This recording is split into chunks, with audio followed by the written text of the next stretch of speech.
आइए हम सब आंखों को बंद करें, परमेश्वर का धन्यवाद करें।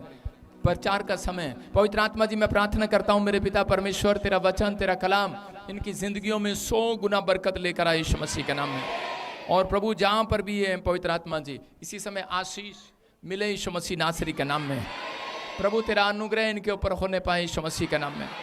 रास्ते खुल जाए यीशु मसीह के नाम में। हर एक आशीर्वाद इनके ऊपर उतरने लगे यीशु मसीह के नाम में। बोलो आमीन। जो ऑनलाइन सुन रहे हैं, आज का हमारा टॉपिक है परमेश्वर के कहे अनुसार चलना। परमेश्वर के कहे अनुसार चलना। मैं यहाँ से भी आपके लिए प्रार्थना कर सकता हूँ, आप वहाँ भी चंगे हो सकते हैं, लेकिन आपकी संतुष्टि के लिए मैं हाथ रखना चाहता हूँ। आज जिसको विश्वास है वो वैसे ही आज चंगा हो जाएगा यीशु के नाम में। जो ऑनलाइन सुन रहे हैं, आज काम बनेंगे यीशु के नाम में। बड़े बड़े चमत्कार लेने से पहले बड़े बड़े चमत्कार लेने से पहले विश्वास करना पड़ता है। और हो गया, तो अब ध्यान से सुनेंगे, बोलेंगे नहीं कोई बीच में। आज बहुत सारे लोग जो हैं अपनी लाइफ में परमेश्वर की आशीषों से वंचित क्यों हैं? वो इसलिए वंचित हैं, इसको उठाकर भूस के कोठे में ले जा, जल्दी कर फटाफट, डिस्टर्ब कर रही है। यहाँ से कौन है? उठाओ इसको, यहाँ से लेके जा पीछे। वचन में डिस्टर्ब नहीं करना। हाँ सुनेंगे, शाबाश।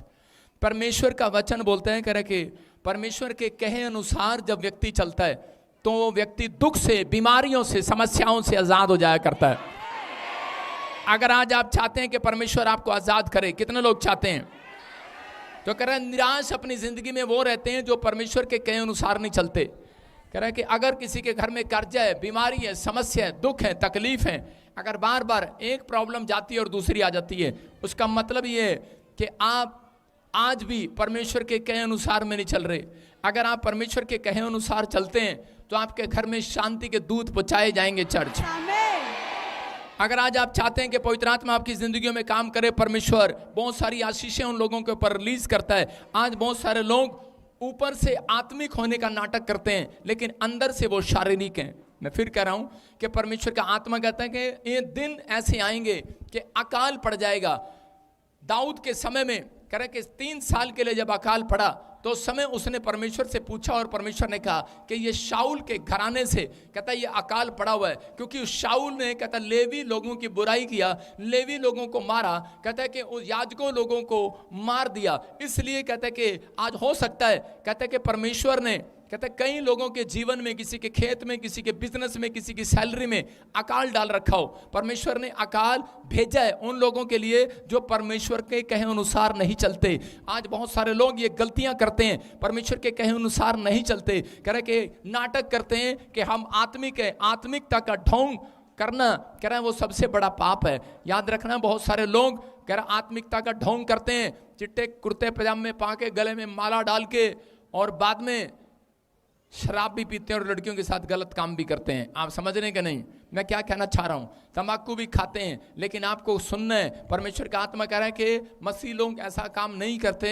और आप जब आत्मिकता आपके जो अंदर है वो बाहर झलकनी चाहिए, जो बाहर है वो अंदर झलकनी चाहिए। परमेश्वर ने बताया दाऊद को कि शाऊल के घराने पर, कहता है ये प्रॉब्लम, कहता है इसलिए आई क्योंकि उसने, कह रहे कि लेवी लोगों का हक मार लिया, जमीन मार ली, उनका पैसा मार लिया, उन लोगों को मार दिया। और आज भी बहुत सारे लोग क्या करते हैं, मसीह में आने के बाद वो लोग एक दूसरे से 5,000 रुपये उधारे लेते हैं, 10 रुपया उधारे लेते हैं, 20 रुपये उधारे लेते हैं, लेकिन उनके अंदर एक हैबिट होती है कि वो उसका वापस देने के लिए कभी नहीं पूछते उस व्यक्ति से कि भाई मैं तेरे, तुझे चाहिए कि नहीं चाहिए वापस। आज भी लोगों ने उधार लिया हुआ है, साले से, ताऊ से, चाचों से, अरे आदों ने तो मेरे से भी ले रखा उधार, लेकिन उधार ले रखा है लेकिन उसका वापस नहीं दिया। परमेश्वर का आत्मा कहता है, कह रहा है कि जिन लोगों ने किसी का हक मार लिया, जमीन, गरीबों का हक मार लिया, परमेश्वर का आत्मा कहता है कि परमेश्वर उन लोगों के जीवन में अकाल जरूर भेजता है। एक आदमी मेरे पास आया और कहने लगा कि मैं बॉम्बे से आया हूं और मेरे पास पता नहीं क्या दादे परदादों के पास इतनी प्रॉपर्टी थी, लेकिन अभी पता नहीं क्या हो गया कि आज हमारे पास कह रहा है कि पैसा नहीं रहा, कुछ नहीं रहा, हम इतने दिक्कत में क्यों आ गए। मुझे परमेश्वर से पूछना है और मैं इसलिए वहां से भविष्यवक्ता के पास आया हूं। मैंने प्रार्थना किया तो पवित्र आत्मा ने मुझे बताया कि इस व्यक्ति ने कह रहा है कि इसके जो दादे ने कहता है कि लोगों का जमीन रख लिया, घर रख लिया, गरीब आदमियों से अंगूठा लगवाकर ब्याज पर पैसा देकर उनका हक मार लिया। आज भी बहुत सारे लोग जो हक मार लेते हैं, कह रहा है उनकी लाइफ में प्रॉब्लम आती है। मैं उन लोगों को कह रहा हूं कि आज हो सकता है, कह रहा है कि आज किसी न किसी के घर में अकाल है या नहीं है।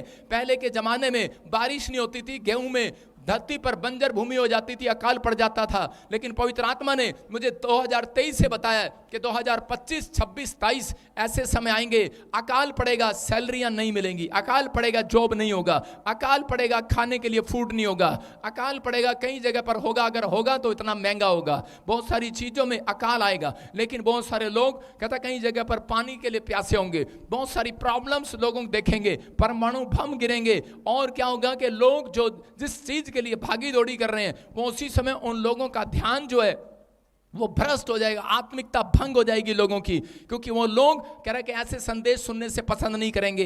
वो अपने कानों में उंगलियां डाल डाल कर खजाएंगे, उन्हें अच्छा नहीं लगेगा, परमेश्वर का वचन उन्हें अच्छा नहीं लगेगा, क्योंकि वो अंदर से शारीरिक हैं, वो आत्मिक नहीं है। लेकिन अगर आज इसे कहता है कि अगर आप प्रैक्टिस करेंगे पवित्र आत्मा के पीछे चलने की, परमेश्वर का आत्मा कह रहा है आने वाले समय में कहता है कि अकाल दूसरों के लिए होगा, आत्मिक लोगों के लिए नहीं होगा। याद रखना, आत्मिक लोगों के लिए अकाल नहीं होगा। मैं कह रहा हूं मैं 40 दिन भूखा रह सकता हूं, आप भी 40 दिन भूखे रह सकते हैं, लेकिन अकाल जब आएगा वो 3 साल के लिए भी हो सकता है, 1 साल के लिए भी हो सकता है। लेकिन आप कहते हैं इतने दिन भूखे नहीं रह सकते, कोई नहीं रह सकता इतने दिन भूखे। लेकिन पवित्र आत्मा कह रहा है, कहता है कि एलिया के लिए मैंने एक कग्गा प्रोवाइड किया। कहता है कि जब अकाल के दिन आए और एलिया एक नाले में जाकर बैठ गया और उसने नाले में जाकर परमेश्वर से प्रार्थना किया, और परमेश्वर ने एक कग्गे को हुक्म दिया और वो रोटी लेकर नाले में जहां बैठा था वहीं पर ऐसे घुस घुस के उस नाले में जहां वो बैठा था रोटी डालकर चला गया यीशु के नाम में। मैं यही कह रहा हूं कि अगर आप उन दिनों में भी प्रार्थना में रहे, बने रहे, अगर आत्मिकता में बने रहे, आप अपने स्पिरिचुअल फादर के साथ जुड़े रहे, जो सिखा रहा है उसको मान रहे, पवित्र आत्मा कह रहा है कि जो मेरे वचन के कहे अनुसार चलेगा, कहता है कि मैं उसके सिर का एक भी बाल बांका नहीं होने दूंगा यीशु के नाम में। ये कह रहा है कि लेकिन आपको अपने अंदर ये आत्मिकता को पैदा करना है, आपको आत्मिकता को पैदा करना है। कितने लोग तैयार हैं परमेश्वर के पीछे चलने के लिए? योशू की किताब 6 का 15 और 16 पढ़ते हैं हम। देखो क्या लिखा, हाँ पढ़ेंगे। योशू की किताब 6 का 15 और 16, उसके अंदर लिखा क्लियर एक जगह पर कि योशू ने परमेश्वर के कहे अनुसार इजरायलियों के साथ मिलकर 6 चक्कर काटे। एक दिन में 6 चक्कर, दूसरे दिन में 6 चक्कर, सुन रहे हो कि नहीं? तीसरे दिन में 6 चक्कर, चौथे दिन में 6 चक्कर, 5वें दिन में 6 चक्कर, छठे दिन में 6 चक्कर। सारे बोलो 6 चक्कर। कह रहा उसने चक्कर काटे, और चक्कर काटने के बाद कहते हैं लेकिन उसको परमेश्वर ने कहा, कह रहा है कि ये यरीहो की नगरी है। कहता है ये यरीहो की नगरी में क्यों काट रहा था वो चक्कर? उनके सामने एक दीवार खड़ी थी, वो अपने बच्चों को पाप से छुड़ाना चाहते थे और अपने बच्चों को वो व्यभिचार से निकालना चाहते थे। कुछ लोग दुश्मन कह रहे कि वो इजरायली के बच्चों को उठाकर ले गए, उनसे पाप कर रहे थे, शराब पिला रहे थे, व्यभिचार कर रहे थे। वो लोग अपने बच्चों को छुड़ाना चाहते थे। हो सकता है कह रहे कि आपका बच्चा भी कोई गलत लाइन पर चला गया हो सकता है आपका रिश्तेदार शराब पीने लगा हो, आपका पति शराब पीने लगा हो, आपके लड़के लड़कियां कुछ गलत काम कर रहे हो। लेकिन पवित्र आत्मा कह रहा है कि अगर छुड़ाना है तो परमेश्वर के कहे अनुसार चलना है, परमेश्वर के कहे अनुसार चलना है। अगर आज आप चाहते हैं कि परमेश्वर आपके बच्चों को, परिवार को आजाद करे शैतान के हाथों से, बीमारी से, कर्जे से, तो आपको परमेश्वर के कहे अनुसार चलना है। अगर आज आप परमेश्वर के कहे अनुसार चलेंगे, पवित्र आत्मा मैं कह रहा हूं आज रात आपके कहे अनुसार चलेगा। आज रात मैं कह रहा हूं परमेश्वर आपके अनुसार चलेगा। याद रखना, परमेश्वर आपकी सुनेगा आज के बाद। और इजरायलियों ने इस बात को सुना, वो उन्होंने उस दीवार के 6 चक्कर काटे। उन्होंने जब 6 चक्कर काटे और 6 चक्कर काटने के बाद 7वें दिन भी परमेश्वर ने कहा उसको चक्कर काटो। हो सकता था कि योशू मना कर देता, करे कि अब तक तो ये दीवार गिरी नहीं, लेकिन मैं इसके चक्कर क्यों काटूं? उसके 1 चक्कर, 2 चक्कर, 3 चक्कर, 4 चक्कर। आपको पता ना, औरतों को पता चक्कर कहां काटते हैं? जब पति पत्नी की शादी होता है तो उसको चक्कर कटाते हैं। ये तो मैं उल्टे वाले ले रहा हूं, उल्टे वाले। सही वाले तो ये वाले हैं। हालेलुया। आपको समझ में आ रहा है कि नहीं? कह रहे हैं ये 6 चक्कर काटे, लेकिन कर आज लोग कटवाते हैं चक्कर, करे लो पति पत्नी का संबंध बना रहेगा, लेकिन चक्कर बहुत सारे काट लिए। पति पहले से सिखा के रखते हैं पति पत्नी के पीछे, और उसके बाद चौथे चक्कर के बाद 5वां चक्कर उनका होता है पत्नी पति के पीछे। उसका मतलब क्या होता है पता है? कह रहे इनके घर में हर साल हर महीने एक झगड़ा हो, और पति पत्नी के पीछे और पत्नी पति के पीछे। हाँ, हमने तो बंद ही कर दिया वो चक्कर। आप समझ में आए कि नहीं? जो कहते हैं हमें मसीह में शादी नहीं करना, ठीक है ना करो, लेकिन पति पत्नी के पीछे, पत्नी पति के पीछे। ये चक्कर तो बाबू भाई का चक्कर काटना पड़ेगा भाई। सारे बोलो हालेलुया। हालेलुया। क्योंकि जिस संबंध में कह रहा परमेश्वर नहीं है, जिस रिश्ते में परमेश्वर नहीं है, कह रहा उन लोगों को कोर्ट कचहरी के इधर उधर, कह रहा पति पत्नी को लड़ाई झगड़े शांति के चक्कर इधर उधर काटने पड़ते हैं डॉक्टरों के। लेकिन अगर आज कहता है आप परमेश्वर के कहे अनुसार चलेंगे, आज रात परमेश्वर आपके बीच में आ जाएगा यीशु के नाम में। मेरे और आपके बीच में आ रहा है, वो यहां आया हुआ है। कह रहा अगर आप चक्कर खत्म कराना चाहते हैं, कईयों को तो अच्छा लगता है पति मेरे पीछे पीछे रहे बस, और पति को अच्छा लगता है पत्नी मेरे पीछे पीछे रहे बस। बोलो हालेलुया। हालेलुया। लेकिन भाई साहब ये गलत भी हो जाता है कई बार, वो दूसरे के पीछे भी चला जाता है कई बार। इसलिए वो चक्कर को आज यहां तोड़वा कर जाना है चर्च। आज बच्चा कह रहा शराब के ठेके के चक्कर में है, पति शराब के चक्कर में है, और शराब पति के चक्कर में है। मैं कह रहा हूं कोई भी चक्कर होगा आज रात के बाद तुम्हारा चक्कर बंद यीशु मसीह के नाम में। बस एक काम करना है, परमेश्वर के कहे अनुसार चलना है। अगर आप चलने के लिए तैयार हैं, मैं कह रहा हूं आपको भीख मांगनी नहीं पड़ेगी, उधार लेना नहीं पड़ेगा। उसने कहा मैं तुम्हें उधार लेने वाला नहीं देने वाला बनाऊंगा। लेकिन कह रहा विश्वास करना ये बात पर। कहता है कि यहाँ पर योशू ने क्या किया? योशू ने 6ठा चक्कर में वो हार मान सकता था, लेकिन 7वें चक्कर में भी वो परमेश्वर की बात मानकर इजरायलियों को अपने पीछे लेकर गया। और इजरायली लोग भी 6 चक्कर में थक जाते कि आज भी बुलाया चर्च में, कल भी बुलाया चर्च में, आज भी बुलाया चर्च में, अगर 6ठी बार तो पादरी विजेंद्र तू बस भेजेगा तब आएंगे हम, अगले वीरवार मैं नहीं भेजूंगा बस। अगला चक्कर तो आपको काटना पड़ेगा। हालेलुया। कह रहा है कि 6 दिन चक्कर लगाए, 7वां दिन कहता है कि उसने उन लोगों ने, ध्यान से सुनो, और उसी समय 7वें चक्कर में जब उन्होंने चक्कर लगाया योशू ने, और उसी समय परमेश्वर ने कहा 7वें चक्कर में तुम जाकर जय जयकार के नारे लगाना, वो दीवार गिर जाएगी। और उसी समय जब उन्होंने चक्कर लगाया वो दीवार गिर गई। वो दीवार बहुत मोटी थी, बहुत भारी थी, बहुत लंबी थी, बहुत ऊंची थी। वो पता नहीं कितने साल इकट्ठे होकर लोगों ने बनाई थी, लेकिन वो दीवार आसानी से नहीं गिर सकती थी। लेकिन परमेश्वर ने उस दीवार को गिरा दिया।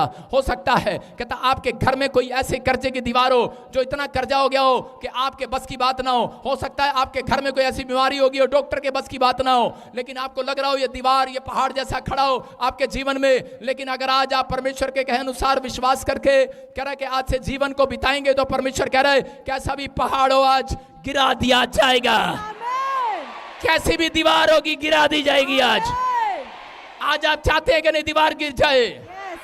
जो चाहते हैं अपने हाथों को हिलाओ। आज जो हाथ हिला रहे हैं उनके ऊपर से आज मैं कह रहा हूं दीवार गिर रही है, शराब टूट रहे हैं। आपको फैसला लेना है चर्च। आज आप फैसला लेने के लिए तैयार हैं कि नहीं? सुनो, कुछ लोगों की दीवार इसलिए नहीं गिरती क्योंकि वो लोग सिर्फ रसमलाई खाना जानते हैं। अगर आप दुकान पर जाएं, किसी केक वाली दुकान पर जाएं, सुनो, किसी केक वाली दुकान पर जाएं और केक वाली दुकान पर जाने के बाद आप कहें कि हमें ऊपर ऊपर की क्रीम दे दो और नीचे का केक आप खुद रख लो, क्या दुकानदार आपको देगा केक? नहीं देगा।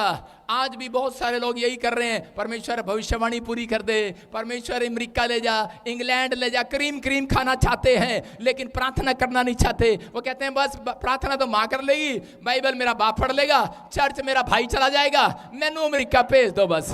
क्रीम खाना चाहते हैं, क्रीम चाहते हैं कि नहीं? कहता लेकिन अगर आप दुकानदार से क्रीम क्रीम मांगेंगे वो आपको नहीं देगा। सुन रहे हैं मेरी बात?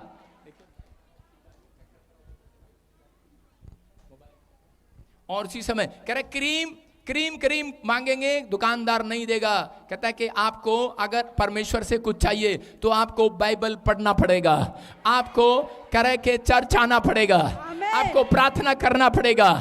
अगर आप परमेश्वर के वचन के कहे अनुसार चल रहे हैं, मैं कह रहा हूं घर जाओगे आज कर्जे की दीवार गिरी हुई मिलेगी चर्च, बीमारियों की दीवार गिरी हुई मिलेगी चर्च, कह रहा हर समस्या की दीवार गिरा दी जाएगी आज रात। हो सकता है कह रहा योशु भी कह रहा कि ऐसे ही चुपचाप चला जाता निराश होकर, और वो कहता कि मैं नहीं जाऊंगा, मैं नहीं तोड़ूंगा इस दीवार को, मैं क्यों काटूं इतने चक्कर, मैं क्यों जाऊं रोज। कह रहा ये जम्मू वाली कहती मैं क्यों जाऊं, मैं क्यों जाऊं इतनी दूर। लेकिन अगर ये आज आ गई है तो इसने अपना चक्कर तुड़वा लिया है यीशु मसीह के नाम में। और लोग कहते हैं कि मैं क्यों जाऊं चर्च में, संडे चर्च प्रार्थना करना, मैं क्यों करूं प्रार्थना। अरे लेकिन विश्वास करना पड़ता है। अगर आज आप विश्वास करते हैं परमेश्वर के कलाम पर कि पवित्र आत्मा, मैं कह रहा हूं कि आज आपकी कह रहे कि जितनी भी कह रहे कि समस्या की दीवार है आज सबकी सब गिरा देगा यीशु मसीह के नाम में। आप गिराने के लिए तैयार हैं कि नहीं? नहीं नहीं, मैं तो खुद ही गिरने के लिए तैयार हूं।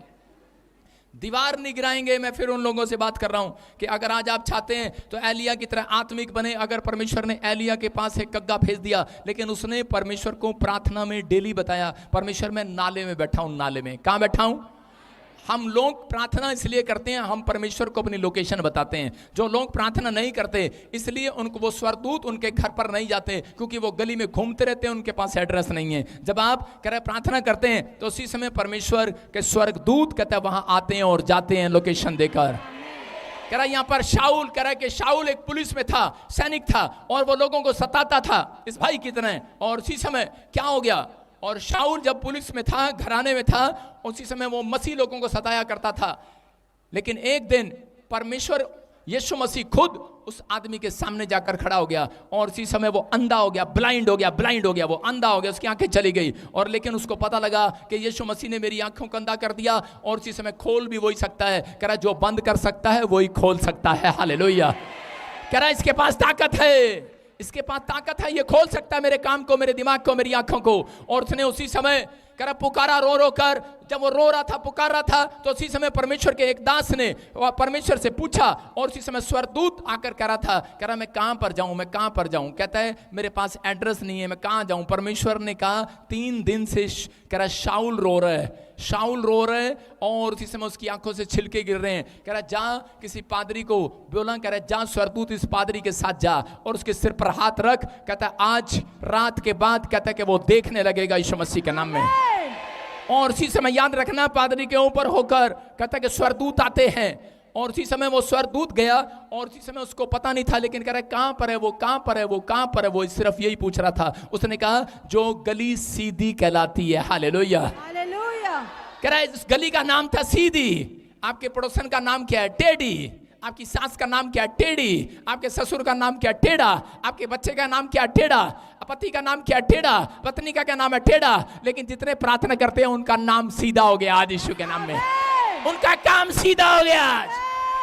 अपने पड़ोसी को बोलो सीधी गली में, सीधी गली में स्वर्गदूत आया और जाया करते हैं। कहां आएंगे आज रात स्वर्गदूत? चुप, सीधी गली में। कौन सी गली में आएंगे आज? सीधी गली। किसके मिलेगी सीधी गली? कह रहा है जो प्रार्थना करती हुई औरत मिलेगी उसका नाम सीधी गली है। जो आदमी प्रार्थना करता हुआ मिलेगा सीधा कहलाएगा वो। बाइबल कहती है मैं टेढ़ों को सीधा करना जानता हूं। यशायाह की किताब में ये मैं कह रहा हूं व्यवस्था विवरण में लिखा, कह रहा मैं टेढ़ों को सीधा करना जानता हूं। भाई साहब इसलिए बोल रहा हूं, अगर आपके घर में कोई टेढ़ा है ले आओ मेरे पास, सीधा करा दूंगा आज मैं। पावर है इन हाथों में, ये आपके लिए उठते हैं, प्रार्थनाएं करते हैं। लेकिन आज परमेश्वर कह रहा था, कह रहा कि जब तक आज बहुत सारे लोगों का हृदय परिवर्तन नहीं है, कह रहा आज लोगों का हृदय परिवर्तन नहीं है, आज मन परिवर्तन नहीं है। अगर आपका मन परिवर्तन है तो कहता है इसका मतलब आप लोगों से नफरत करना बंद कर देंगे। अगर आपके अंदर आज भी सास ससुर से नफरत है, भाईचारे से नफरत है, माँ बाप से बदतमीजी से बात करते हो, परिवार में अगर आपकी बनती नहीं है, एक छत के नीचे रहते हैं लेकिन अगर आप उनका आदर नहीं करते, आपकी आपस में गुटमुट नहीं है, इकट्ठे नहीं बैठते प्रार्थना में, तो इसका मतलब आपके अंदर हृदय परिवर्तन आज आज तक नहीं हुआ, मन परिवर्तन आज तक नहीं हुआ।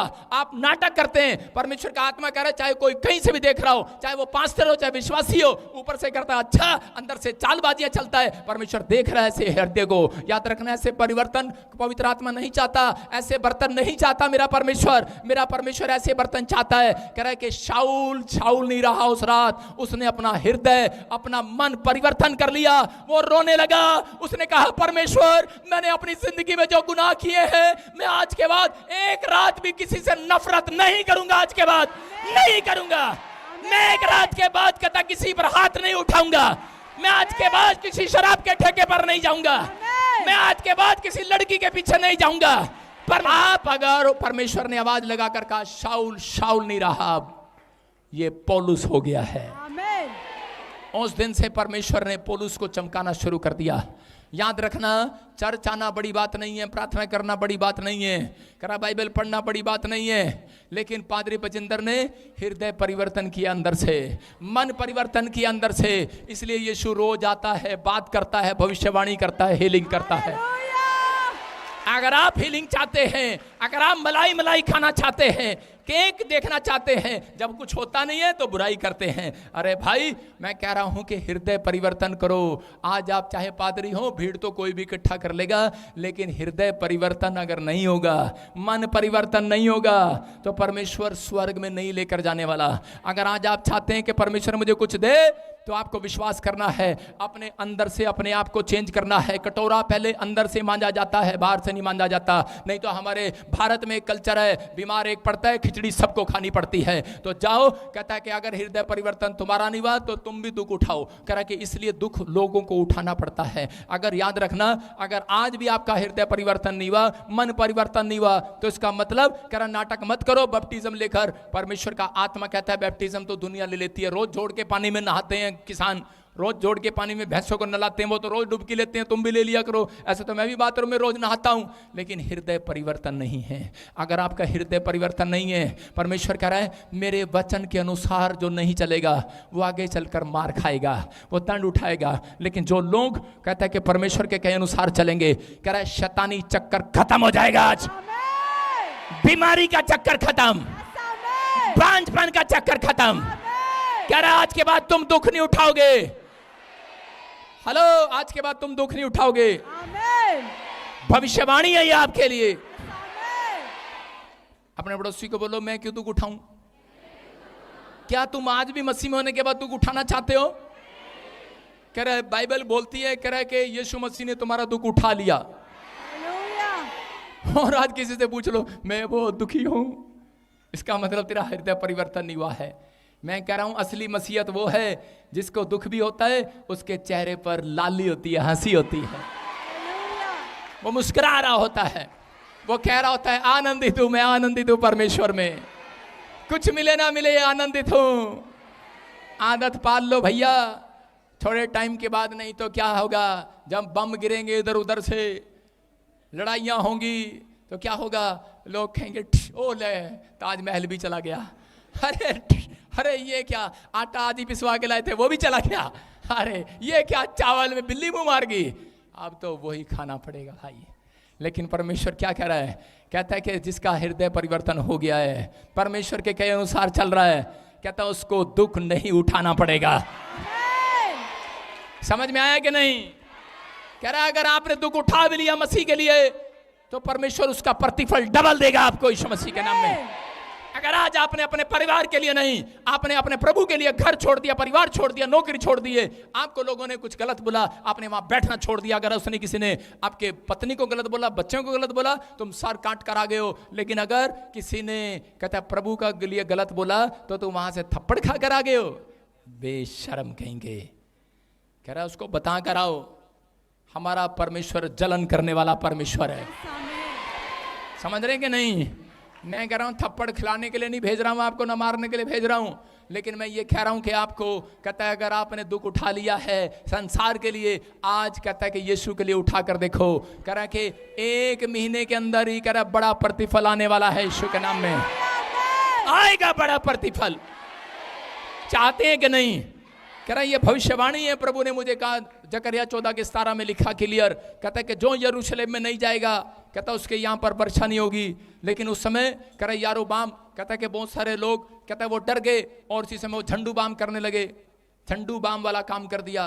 क्योंकि उसने कहा था कि जितने लोग इजराइल में आएंगे, बेशक बट गया हो, तो वहाँ पर उन लोगों को उनके खेतों में बारिश हुआ करेगी, उनके घर पर आशीष की वर्षा होगी।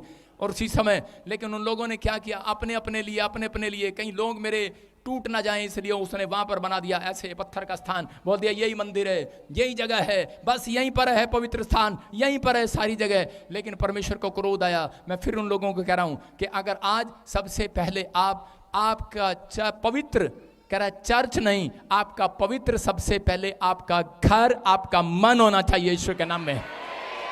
कह रहा जब आपका मन पवित्र होगा, आपका चर्च पवित्र होगा, आपका घर पवित्र होगा। कह रहा अगर आप पवित्र होकर रहे तो याद रखना ये साल आपका आशीषों का साल होगा। चर्च, परमेश्वर आपसे बात कर रहा, अगर आप तैयार हैं तो चर्च। कह रहा एलिया के पास, कहता है कि परमेश्वर ने, कहता अहाब राजा को भेजा, जो अहाब बदनाम कर रहा था। अहाब ने ही परमेश्वर के दास भविष्यवक्ता को बदनाम किया। लेकिन जब उसने कहा कर तेरे यहाँ पर 3.5 साल तक वर्षा नहीं होगी, और जब वर्षा नहीं हुई उस समय उसके पास गया और जाकर हाथ पैर जोड़ने लगा। और जब वो प्रार्थना कर रहा था तो प्रार्थना करने के बाद एक बार उसने हाथ उठाया, उसने कहा परमेश्वर बादल आ जाए। और गेजी ने कहा करा जा, जी को कहा जा चेक कर, और गेजी गया। मैं कह रहा हूँ शोर आ रहा है, परमेश्वर का शोर है ये। क्या आप विश्वास करते हैं? नीति वचन 12:22 में देखो क्या लिखा। हाँ पढ़ो, देखो क्या लिखा। नीति वचन 12:22 में लिखा, कह रहा है कि परमेश्वर विश्वास करने वालों से प्रसन्न होता है। बोलो हालेलुया, हालेलुया। अरे किससे खुश होगा? चंपा के काम करने से, माया के काम करने से खुश होगा? किसके से खुश होगा? कह रहा विश्वास करने वालों से खुश होगा, विश्वास से काम करने वालों से खुश होगा। आप डॉक्टर के पास जा रहे हैं, नहीं बच्चा गिर गया, अरे कह रहा चिंता न कर, कह रहा 7वां महीना फिर आएगा तेरी कोख में। कह रहा गवर्नमेंट जॉब हाथ से निकल गया है, कह रहा अरे फिर आएगा अगला महीना तेरे पास। अरे मकान का लोन कैंसिल हो गया, अरे कह रहा फिर आएगा मौका तेरे पास। अरे बच्चे का पासपोर्ट पर वीजा नहीं लगा, अरे यीशु मर नहीं गया, जिंदा है, जिंदा है, जिंदा है। वो मेरे और आपके बीच में है, वो आज भी काम करने की ताकत रखता है। अगर आज भी आप परमेश्वर के वचन पर विश्वास करने की ताकत रखे, अपनी जुबान में उसका नाम लेने की ताकत रखे, अपने हाथ हिलाने की ताकत रखे, आज भी आप कह रहे लोगों को सुसमाचार सुनाने की ताकत रखे, कह रहा है वो ताकत दिखाएगा अपनी आज रात यीशु के नाम में। क्या आप तैयार हैं कि नहीं चर्च? कह रहा है डाली